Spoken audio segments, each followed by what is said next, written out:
ഡൽഹി ചെങ്കോട്ടയിലുണ്ടായ ഭീകരാക്രമണത്തിന് പിന്നിൽ പാകിസ്ഥാൻ കേന്ദ്രമായി പ്രവർത്തിക്കുന്ന ഭീകര സംഘടനയായ ജെയ്ഷെ മുഹമ്മദ് ആണ് എന്ന് ഐക്യരാഷ്ട്രസഭയുടെ റിപ്പോർട്ട്. UN രക്ഷാസമിതിയുടെ ഉപരോധ നിരീക്ഷണ സമിതി സമർപ്പിച്ച 37ാമത് റിപ്പോർട്ടിലാണ് ജെയ്ഷെ മുഹമ്മദിന്റെ പാക് ബന്ധങ്ങൾ വ്യക്തമാക്കുന്നത്.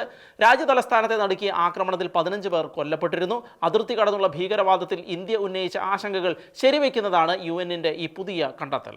പാക് ഭീകര സംഘടനയായ ജെയ്ഷെ മുഹമ്മദിന് ചെങ്കോട്ട സ്ഫോടനത്തിൽ നേരിട്ട് ബന്ധമെന്ന് ഐക്യരാഷ്ട്രസഭ. കഴിഞ്ഞ നവംബറിലാണ് ചെങ്കോട്ട മെട്രോ സ്റ്റേഷന് സമീപം കാർ ബോംബ് സ്ഫോടനത്തിലൂടെ രാജ്യം നടുങ്ങിയ ഭീകരാക്രമണം നടന്നത്. 15 പേർക്ക് ജീവൻ നഷ്ടമായ ഈ ആക്രമണത്തിന്റെ ഉത്തരവാദിത്തം ജെയ്ഷെ മുഹമ്മദ് ഏറ്റെടുത്തതായി UN റിപ്പോർട്ട് സ്ഥിരീകരിക്കുന്നു. ISIL, അൽ ഖ്വയ്ദ എന്നിവയെ സംബന്ധിച്ച നിരീക്ഷണ സമിതിയാണ് റിപ്പോർട്ട് തയ്യാറാക്കിയത്. ഭീകര പ്രവർത്തനങ്ങൾക്ക് പിന്തുണ നൽകാനായി ജമാഅത്ത് ഉൽ മുഅമ്മിനാത്ത് എന്ന പേരിൽ ഒരു വനിതാ വിഭാഗം സംഘടനാ തലവൻ മസൂദ് അസ്ഹർ രൂപീകരിച്ചതായും റിപ്പോർട്ടിലുണ്ട്. സംഘടന നിർജീവമാണെന്ന ചില രാജ്യങ്ങളുടെ വാദങ്ങളെ തള്ളുന്നതാണ് ഈ പുതിയ വിവരങ്ങൾ. അതിർത്തി കടന്നുള്ള ഭീകരവാദത്തെക്കുറിച്ച് ഇന്ത്യ നൽകിയ വിവരങ്ങൾ കൂടി ഉൾപ്പെടുത്തിയാണ് UN ഈ റിപ്പോർട്ട് തയ്യാറാക്കിയിരിക്കുന്നത്. ഭീകരവാദത്തിനെതിരെയുള്ള ഇന്ത്യയുടെ രാജ്യാന്തര പോരാട്ടത്തിന് ഈ റിപ്പോർട്ട് വലിയ കരുത്താകും. പാകിസ്ഥാൻ ഭീകരവാദത്തെ പ്രോത്സാഹിപ്പിക്കുന്നു എന്ന ഇന്ത്യയുടെ നിലപാട് ശരിവയ്ക്കുന്നതാണ് ഈ report. National desk, Shekinah news.